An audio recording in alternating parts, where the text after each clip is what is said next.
Thanks for staying with us. I want to start with the SIM card re-registration. As you know, the deadline is today and many telecom subscribers in the Ashanti region are waiting in queues at some centers of service providers to have their SIM cards registered. The subscribers say challenges in network accessibility are impeding their registration process. Some are already opting to buy new SIM cards if they are unable to register today. Love FM's Emmanuel Kwawu has more in this report.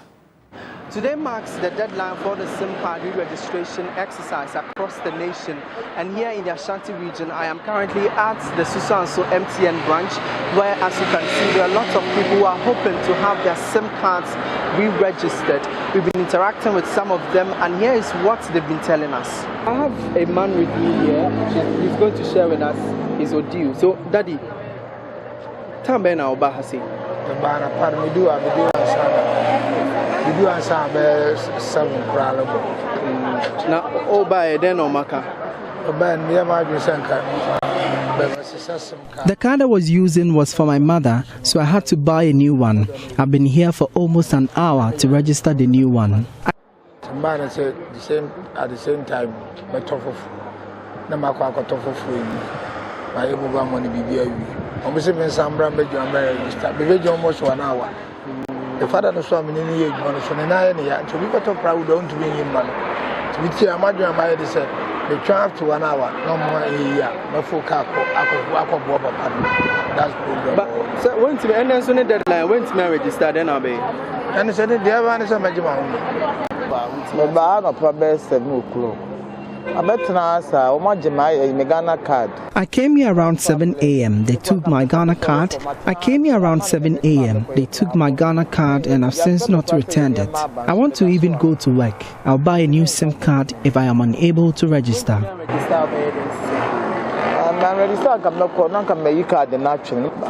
5:30 because of Minya Kwaya community.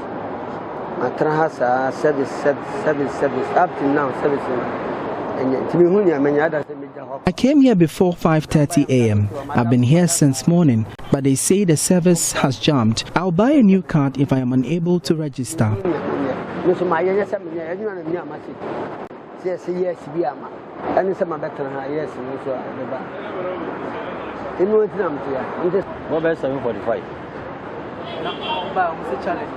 Also network in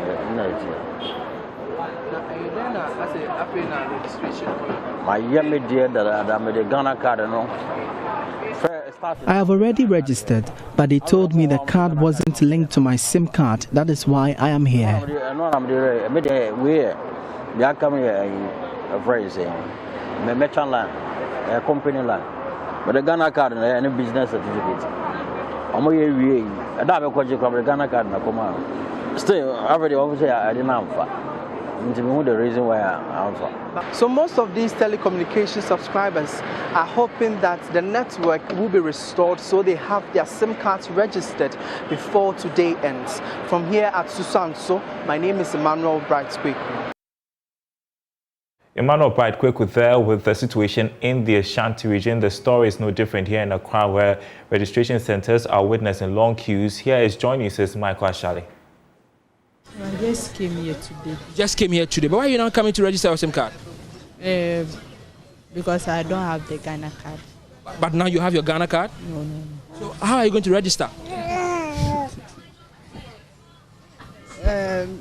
I've come for them to solve the problem for me because I don't have the Ghana card. So I've been here to know whether something can be done for me. But the minister is emphatic. The only document you're accepting is your Ghana card. I mean, is it that you've prayed about it, or there's a vision that you have that they're going to do it for you? I made the Ghana card, but still it's not out, so I have to come to the MTN office. Sorry, I didn't get your name. Sadia Smiler. Sadia, so if I'm getting you right, you've registered for your Ghana card, you haven't gotten it, but you are here regardless, hoping that you are going to go through the SIM card registration exercise. I don't give you a special dispensation, register you. For that one, I can't tell. What would be the net effect on you if you lost your SIM card?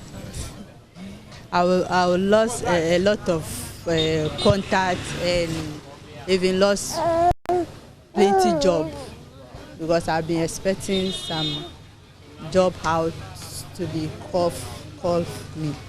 So it will be a very headache for me if nothing has been done for me.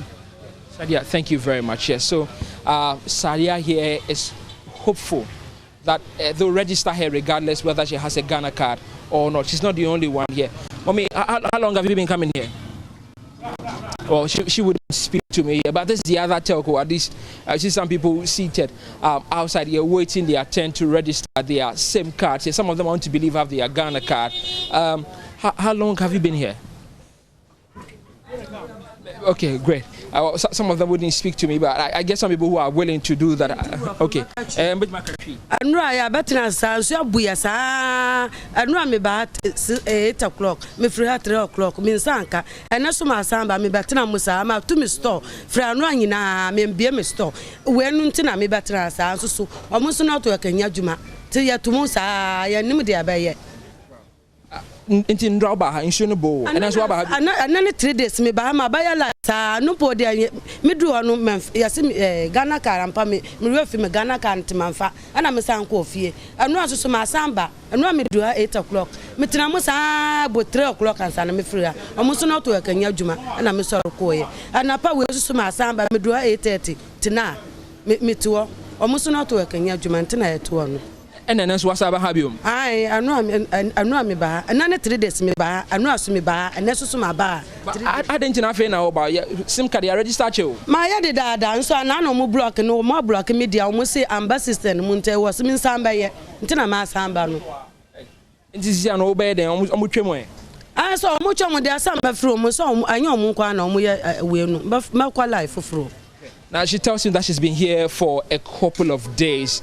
Now 3 days she tells me, and every single time she's had to endure hardship, including the surprising rains that just falls at any time. At Osu Oxford Street, she's lucky to be under this tent, but regardless, she gets a fair share of the rains. Very frustrated, I want to put that across. All right, Michael, Charlie there. Same situation as we saw in the Ashanti region where there is apparently a problem with the network, the system there. And so, as you can see, lots of them sitting there, but there's no registration going on. Consumer advocacy group CAST International Ghana is appealing to the Ministry of Communications and the National Communications Authority to grant special dispensation to mobile network subscribers who are yet to receive their cards, Ghana cards, to undergo the SIM card re-registration. According to CAST International, it will be unfair to block subscribers who are making all efforts to acquire their Ghana cards. Apia Kusiadumako is Regional Director of CAST International. I think the Ministry of Communications did very well by heeding to the call from Ghanaians in extending the deadline to the end of this month. And the data shows that lots of Ghanaians have taken advantage of the alternative registration platform which was created. And so if by now anyone has not registered, I think the person is either not having his or her Ghana card or the person doesn't want to register. So legitimately, there's people who have still not yet received their Ghana card. And I think for those people, special dispensation needs to be made for them. But if you have had your Ghana card and you have not registered, then that person is not willing to register. And for that reason, those people do not need any extension. That is what I would say. But I want to say that, I mean, this may not be the last time we are coming to do registration. I think in future, any agency that needs to utilize Ghana card at its document for registration should, I mean, work with National NIA in terms of coming up with a workable timeline. It appears the ministry has its own timeline, which that timeline does not fit into that of the NIA. And we also need to understand the constraints in which the NIA operates. But largely, it will still be a very tough decision for the minister, especially for those who have not yet received their Ghana card. So many still have not registered their SIM cards, and we are waiting the next line of action by the Communications Ministry after today, with the ministry would it be wise to block all unregistered SIMs? Well, I earlier engaged board member of the Africa Digital Economy Forum, Daryl, and picked his thoughts. Because if you look at the numbers that we had to deal with at the last press conference held by the ministry, the data and the science tells you that it's not going to be possible to register 21 million SIM cards within 2 months when we have done paltry that number in about a year. So it's no surprises per se, because the process also technically didn't change significantly. It wasn't like there were any reports of any extraordinary increase in registration centers or even new other renewed ways in getting people to register. More importantly, even the app that came was just the app related to the Google Android Play Store. The iOS app never came as well. And so still customers had to go through the same process of getting themselves registered like the past, just having to explore the Play Store option. And then also NIA's challenges continues to remain. The logistical challenges, the distribution challenges, the administrative challenges, and then even the technical challenges tied to the whole process. Some of them continue to exist in areas where there are huge queues. So you're not surprised that there are still a huge number of queues that we're seeing at different service centers and different spots for registration. And from my estimation, I think that telcos still have about 40% to cover across different networks, across different telcos. They haven't achieved full registration beyond 60%. Right.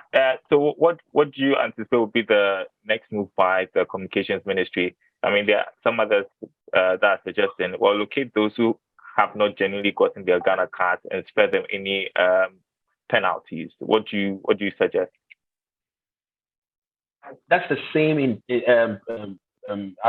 recommendation that we've had as well on this side. We have consistently said that, look, the team or the team folks involved in this process need to be able to segregate the numbers properly so that we can safeguard customers that have made an attempt to begin the process of registration, which is at least making that journey to NIA's offices to acquire a Ghana card so they can get back into the queues to get themselves registered.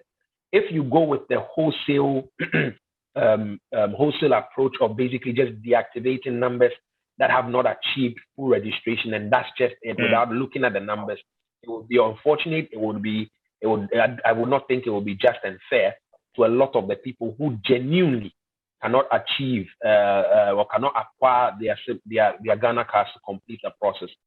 What customers should also be expecting is that, look, there was a directive that was issued at the start of September, which continues to remain in force. That's my understanding of the way things work in the industry. And that basically says that at the end of today, the telcos have to deactivate and block fully numbers that have not completed full registration. And these numbers are going to be blocked indefinitely for about 2 months.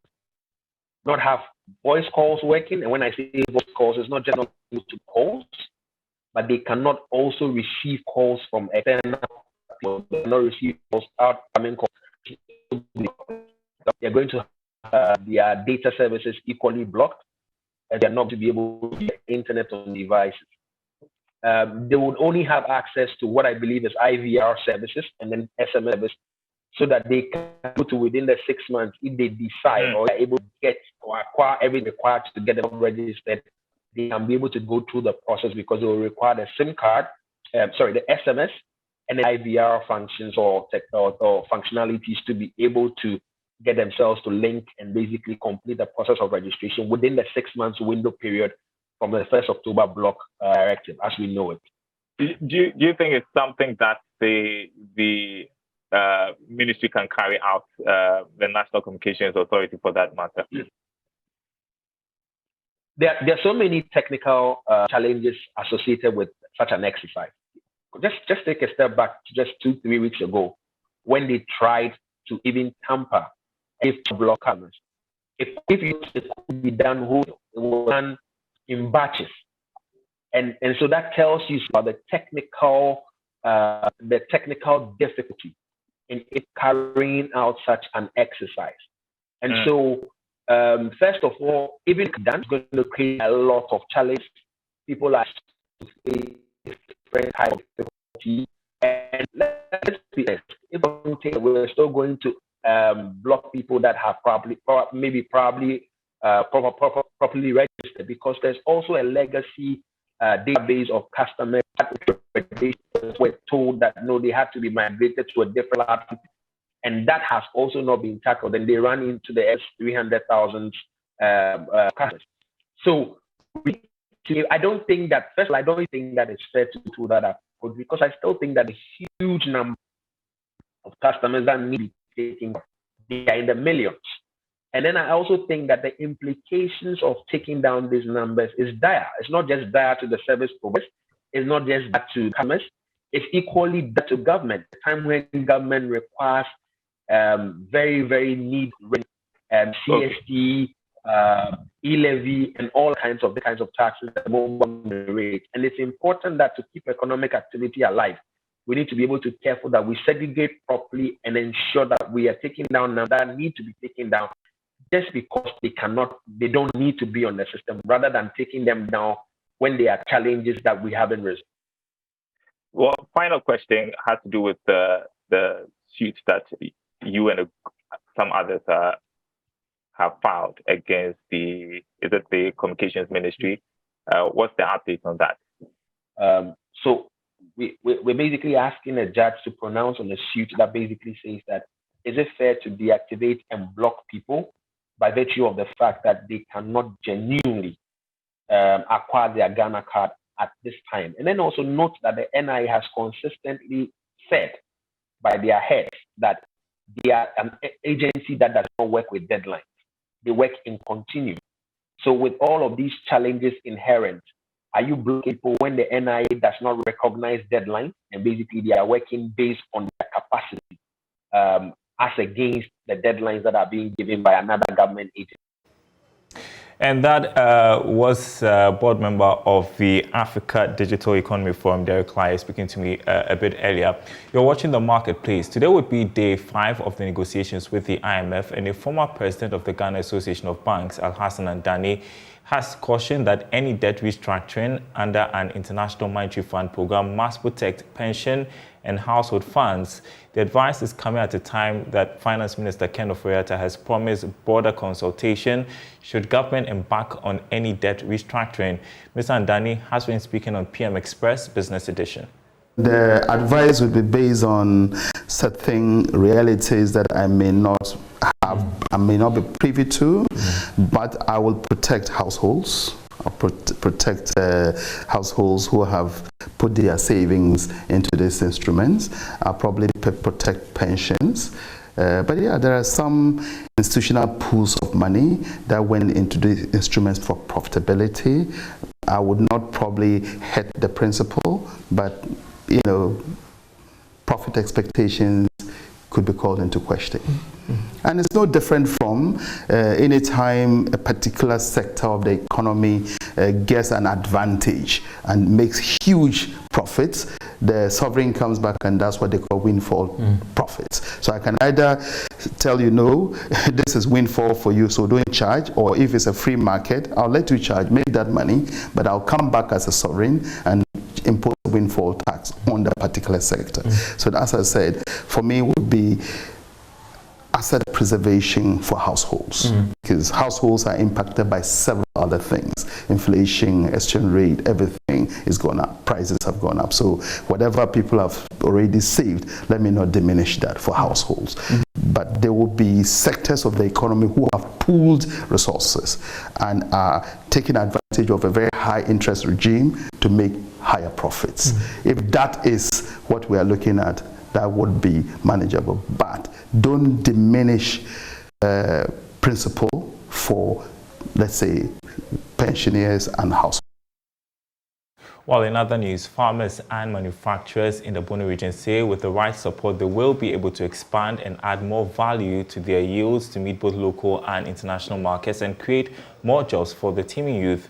Speaking at the second edition of the 2022 Agric Fair in Sunyani, they expressed confidence that support from government and the financial sector or investors would also enable them market and promote their products. Precious Semevo has more. The second Bono Regional Agricultural Fair in Sunyani is themed promoting market linkages through agricultural fairs. The 3-day fair is one of the strategies to accelerate efforts to modernize and transform the agenda for agriculture by bringing stakeholders along the agricultural value chain together. Dennis Abugri Amenga is the Bono Regional Director of Agriculture. Potentially, this fair provides a signal platform for the major stakeholders in the agriculture sector, provide opportunity for agribusinesses to identify and network with potential clients, promote technologies helpful in increasing farm-related income, and provide updated information to industry players in the agriculture sector. Ahead of opening the fair, Bono Regional Minister Justina Osu-Banahene said she anticipates the exhibitions at the fair to clear the youth's misconceptions about the agricultural sector. The Regional Agricultural Fair is organized to showcase modern form of agriculture and clear the misconception of the youth about same as a poverty-oriented enterprise, and to equally to draw on their commitment to enter into the enterprise. I wish to use this platform to make a clear call on our learning youth to take advantage of the various policies and programs rolled out by the government to enter into agriculture to better their future. Kofi Vinyo of Kovi Organic Foods in Sunyani and Kuma Kwame Charles of Nimdie Shrine Foods Limited in Sampa, like other farmers and manufacturers, want support to expand and add value to their products to create more jobs. We produce the first tiger nut powder in Africa, and as well as the tiger nut oil. They are knocking our doors from the outside for more orders. So we need capitals also to be able to meet their demands. So this is a call for interested organizations and then people who have the money, who want to invest. If we can also get support to advertise. We process raw cashew nut into cashew kernels. As a country, it would be good if we can increase our processing capacities to be able to process all what we are growing, to be able to create a lot of jobs for the teeming youth. We need a lot of support, more especially equipment. They are very expensive, and so individuals is very difficult to do. And then we also need a working capital. Precious Semevo, Joy Business, Sunyani. Now, the German Agency for International Cooperation, GIZ, has called for capacity building and the development of required skill sets to harness the opportunities in the e-commerce ecosystem. According to the Senior National Coordinator of the Digital Transformation Center, GIZ, Emmanuel Mumuni, if the country is able to develop the right expertise, Ghana can harness many benefits from the e-commerce space. He was speaking at the National E-Commerce Forum and Exhibition. The National E-Commerce Forum and Exhibition is a platform put together by GIZ to deliberate on how to build a solid e-commerce framework for Africa. Speaking at the event, the Senior National Coordinator of the Digital Transformation Center at GIZ, Emmanuel Mumuni, called for deliberate policy and capacity building to help small businesses in harnessing the full potential of the e-commerce space. He mentioned that, though a lot of SMEs trade online, there is more to be done in terms of skills development to assist small businesses enjoy the full potential of the e-commerce space. E-commerce is an area, it's a very technical area, and for you to fully participate in it, you need the right skills to practice. And even though there are lots of young people or SMEs that are trying e-commerce, they do not have all the skills in the world to excel in it. And so one of the things that the project is doing is to build a capacity of SMEs in that area, that they are taking advantage of e-commerce as a revenue channel to build new revenue streams for themselves and to grow their businesses forward. So I think one of the main challenges for us is the skills. Another one is on the policy, and we're working with government for the very first national e-commerce strategy, that the policies are not exactly speaking to the needs of SMEs in the country. And so with an improved policy ecosystem, it improves the chances of SMEs to get to the other side of the line, to get to profitability, and to also grow their business. And that's the marketplace. Apologies, we couldn't take you to Kumasi for the Love FM Habitat Fair. We'll do so subsequently. But there is more news on our website, myjoyonline.com/business. My name is Daryl. Thanks for watching. Enjoy your weekend.